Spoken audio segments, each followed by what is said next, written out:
Hi there, Malcolm here for my 373rd Booktube video, and today I'll be bringing you a book review for Foundation by Isaac Asimov. For me, this is a reread. I last read this when I was, I don't know, early teens, and I remember exactly zilch about it. I know I have read it because I've read the first 4 books of the series back then, and there's virtually nothing I can tell you about what I can remember from it. This has also been made into a TV series. I think it's shown on Apple TV at the moment, and from what I hear, it's doing very well for itself. My wife is also trying to get through some classic science fiction. I was going to read this year anyway, and I thought, well, why not just read it to her? This is a science fiction story set in the far, far, far off distant future where mankind spans the galaxy in an empire where a psychohistorian called Harry Seldon has looked at the ebb and flow of civilizations and of society and has predicted the downfall of the empire and sets up the foundation as a means to preserve the pinnacle of knowledge and capability so that it will survive the fall and be there to build up a fresh empire. And the story itself is told over 5 parts, which I believe were originally published as 5 separate little slimline books, with there are decades worth of time jumps between each part. So the first follows Harry Seldon as he sets up the foundation,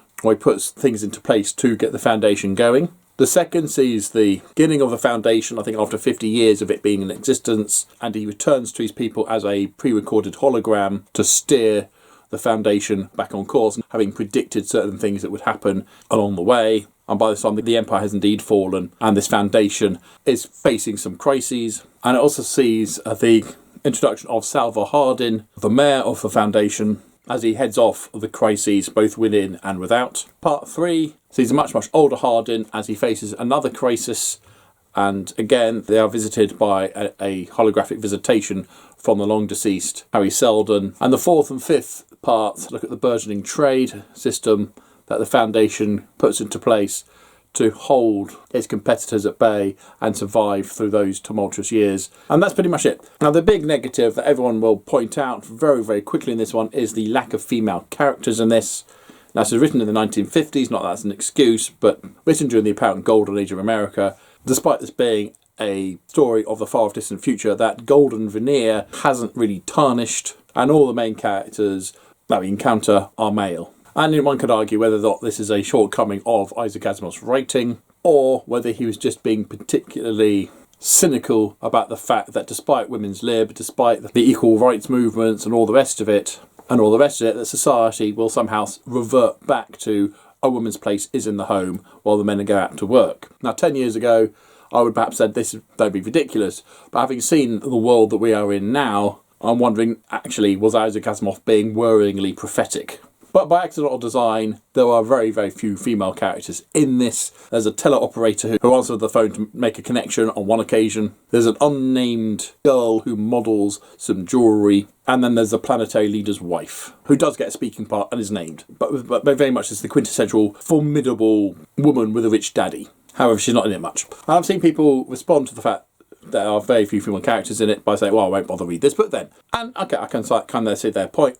But at the same time, they're missing out on an alarmingly prophetic book about how society has its ups and its downs, and particularly a lot that is going on in this world right now, resonance with the first part of this book at the fall of the empire, as things are breaking down, as society is falling apart. And it's really where how things written in the 50s are still really relevant today. And in the final part, where they use economics to protect themselves, again, there's a very sexist way that it's related, but at the same time, the message behind it is extremely pertinent to what's going on right now. And I have seen somewhere that someone said that Salvor Hardin, the mayor, could have been a woman because as the main character, they are never listened to by the men around them and have to go off and do their own thing anyway, which was sadly par for the course for women in that situation. But not only is this a fun prophetic book, but the conclusions to each part are really masterfully done. There's a huge setup, and then the main character is able to win by doing something unexpected